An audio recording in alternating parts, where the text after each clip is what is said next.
Hello दोस्तों, मैं doctor Sanju और मेरे इस यूट्यूब चैनल में आपका बहुत बहुत स्वागत है। दोस्तों, आज के इस वीडियो में हम बात करने वाले हैं हाइड्रोनेफ्रोसिस के बारे में।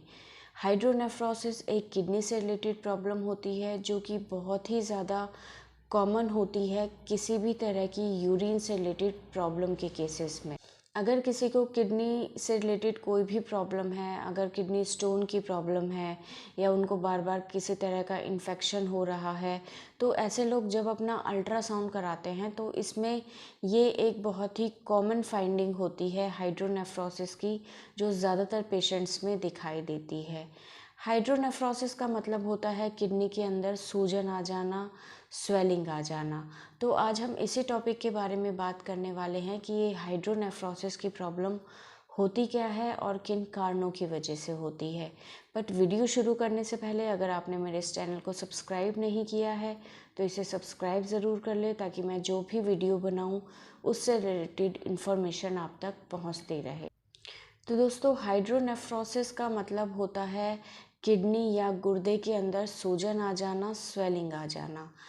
किडनी के अंदर यूरिन बनता है, अगर ये यूरिन किसी भी वजह से बाहर नहीं आ पाए, किसी ऑब्स्ट्रक्शन या किसी रुकावट की वजह से, तो ये किडनी के अंदर इकट्ठा होता रहता है और किडनी के अंदर स्वेलिंग पैदा कर देता है, और इसी को हम हाइड्रोनेफ्रोसिस बोलते हैं। हाइड्रो का मतलब होता है पानी और नेफ्रोसिस किडनी से रिलेटेड होता है, तो यहाँ पे पानी से मतलब होता है यूरिन का। तो अगर किसी भी वजह से यूरिन किडनी के अंदर इकट्ठा होता रहता है, बाहर नहीं निकलता, तो इसी प्रॉब्लम से हाइड्रोनेफ्रोसिस की कंडीशन धीरे धीरे डेवलप हो जाती है। हाइड्रोनेफ्रोसिस डेवलप होने का मेन जो रीज़न होता है वो होता है ऑब्स्ट्रक्शन। किडनी हमारे शरीर में यूरिन को बनाने का काम करती है, जो कि किडनी का एक बहुत ही इम्पॉर्टेंट फंक्शन होता है। किडनी ब्लड को फिल्टर करती है और जो वेस्ट प्रोडक्ट के रूप में बनता है वो यूरिन होता है। ये यूरिन यूरेटर से होता हुआ ब्लैडर में आता है और ब्लैडर से एक ट्यूब यानी कि यूरेथ्रा के थ्रू इसे शरीर से बाहर निकाल दिया जाता है। अगर किसी भी वजह से इस पूरे पैसेज में यानी कि यूरेटर में, ब्लैडर में या यूरेथ्रा में कोई भी ऑब्स्ट्रक्शन आ जाता है, तो उसकी वजह से ये यूरिन शरीर से बाहर नहीं निकल पाता है और पीछे किडनी के अंदर इकट्ठा होने लग जाता है, जिससे कि हाइड्रोनेफ्रोसिस की प्रॉब्लम धीरे धीरे शरीर में डेवलप होने लग जाती है। ये यूरिन किडनी के अंदर इकट्ठा होता रहता है, जिसकी वजह से जो किडनी के नॉर्मल फंक्शंस होते हैं उनमें प्रॉब्लम आती है। धीरे धीरे ये आसपास के ऑर्गन पे प्रेशर डालने लग जाता है, जिससे यूरिन के फंक्शंस ऑल्टर होते हैं, और अगर इस कंडीशन को कंट्रोल नहीं किया जाए तो हाइड्रोनेफ्रोसिस की वजह से किडनी की जो नॉर्मल सेल्स होती हैं वो धीरे धीरे काम करना बंद कर देती है और धीरे धीरे ख़राब होने लगती है, और बहुत सीवियर केसेस के अंदर कई बार किडनी फेलियर की कंडीशन भी डेवलप हो जाती है। तो ये हाइड्रोनेफ्रोसिस आखिर होता किन कारणों की वजह से है? तो देखिए, जैसे कि अभी मैंने बताया, इसका सबसे मेन रीज़न होता है यूरिन के पैसेज में अगर कोई भी ऑब्स्ट्रक्शन आ जाता है तो उसकी वजह से हाइड्रोनेफ्रोसिस होता है। अब ये ऑब्स्ट्रक्शन किन कारणों की वजह से हो सकता है? तो इसमें जो सबसे कॉमन रीज़न होता है वो होता है किडनी स्टोन।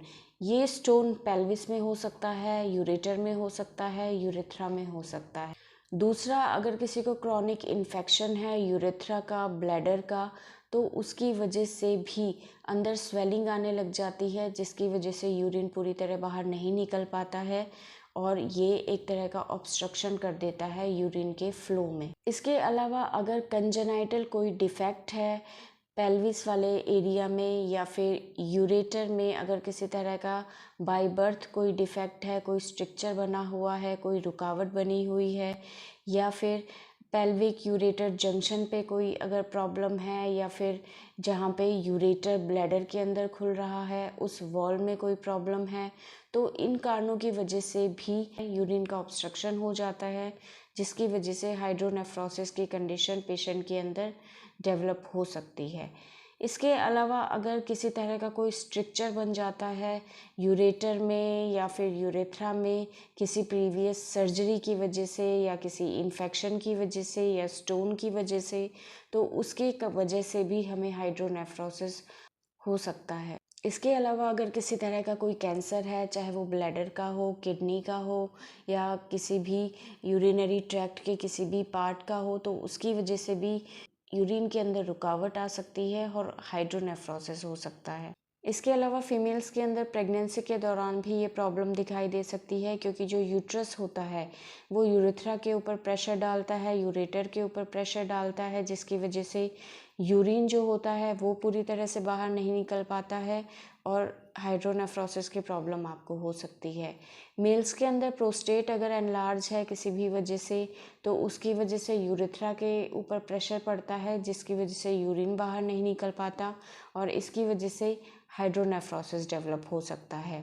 इसके अलावा अगर आसपास के ऑर्गन्स में किसी तरह की कोई प्रॉब्लम है, जैसे कि अगर आसपास के ऑर्गन, जैसे कि अगर इंटेस्टाइनल कोई प्रॉब्लम है, कोई कैंसर है या किसी तरह की और प्रॉब्लम है, या फिर यूट्रस में किसी तरह की कोई प्रॉब्लम है, चाहे वो कैंसर हो, फाइब्रॉयड हो, तो उसकी वजह से भी यूरेथ्रा के ऊपर, यूरेटर के ऊपर, इनके ऊपर प्रेशर डलता है, ये दबती हैं और उसकी वजह से यूरिन के फ्लो में प्रॉब्लम आती है।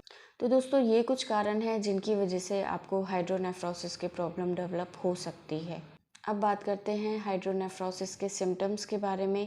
तो देखिए, सिम्टम्स में आपको यूरिन से रिलेटेड प्रॉब्लम हो सकती है, पेशाब का कम आना, पेशाब का बार बार आना, पेशाब में जलन होना, पेट के निचले हिस्से में दर्द होना, कमर वाले हिस्से में दर्द होना, पीठ में दर्द होना। ये इसके बहुत ही कॉमन सिम्टम हो सकते हैं। अगर इन्फेक्शन बहुत टाइम से है तो आपको फीवर हो सकता है, ठंड लग के आपको पेट में दर्द हो सकता है, आपको शिवरिंग हो सकती है, नोज़िया वॉमिटिंग की प्रॉब्लम हो सकती है। ये कुछ सिम्टम्स हैं जो कि आपके शरीर में आपको हाइड्रोनेफ्रोसिस की वजह से दिखाई दे सकते हैं। डायग्नोस की बात करें तो इस चीज़ का पता लगाने के लिए हम अल्ट्रासाउंड करा सकते हैं। इसके अलावा सीटी स्कैन, एमआरआई, इनको करा के, एक्सरे करा के आप इस चीज़ को रूल आउट कर सकते हैं कि किस तरह के ऑब्स्ट्रक्शन की वजह से आपको हाइड्रोनेफ्रोसिस हो रहा है। किडनी के फंक्शंस को टेस्ट करने के लिए केएफटी किया जाता है, किडनी फंक्शन टेस्ट किया जाता है कि कहीं हाइड्रोनेफ्रोसिस की वजह से किडनी के फंक्शंस पर तो इफ़ेक्ट नहीं पड़ रहा है। आप एक यूरिन टेस्ट करा सकते हैं कॉमन, जिसमें अगर किसी तरह का कोई इन्फेक्शन है तो उससे रिलेटेड आपको सारी इन्फॉर्मेशन मिल जाती है। तो इन टेस्ट को करा के आप हाइड्रोनेफ्रोसिस के कारणों के बारे में पता लगा सकते हैं। अब बात करते हैं इसके ट्रीटमेंट के बारे में। तो देखिए, हाइड्रोनेफ्रोसिस का ट्रीटमेंट जो होता है वो टोटली इसके कारण के ऊपर डिपेंड करता है। अगर पेशेंट को किसी तरह का कोई क्रॉनिक इन्फेक्शन है तो उससे रिलेटेड मेडिसिन पेशेंट को दी जाती है। अगर किसी तरह के स्टोन से रिलेटेड प्रॉब्लम है तो उससे रिलेटेड पेशेंट को मेडिसिन एडवाइस की जाती है। इसके अलावा पेन किलर्स दे सकते हैं, दर्द से रिलेटेड दवाइयाँ दे सकते हैं। अगर किसी तरह की कंजेनाइटल डिफॉर्मिटी है, कोई डिफेक्ट है, तो उसको सर्जरी के थ्रू ठीक किया जा सकता है। तो जो भी कारण है उसी के अकॉर्डिंग आपको ट्रीटमेंट दिया जाता है। यहाँ पे मैं मेडिसिन के बारे में ज़्यादा डिस्कस नहीं करूँगी, क्योंकि मेडिसिन पूरी तरह से उसके कारण के ऊपर डिपेंड होती है। तो दोस्तों, ये था आज का हमारा वीडियो हाइड्रोनेफ्रोसिस के बारे में। अगर आपके किसी भी तरह के कोई सवाल हैं इस वीडियो से रिलेटेड तो आप हमें कमेंट कर सकते हैं, और हमारी आने वाली वीडियोस को देखने के लिए हमारे इस चैनल को सब्सक्राइब ज़रूर करें।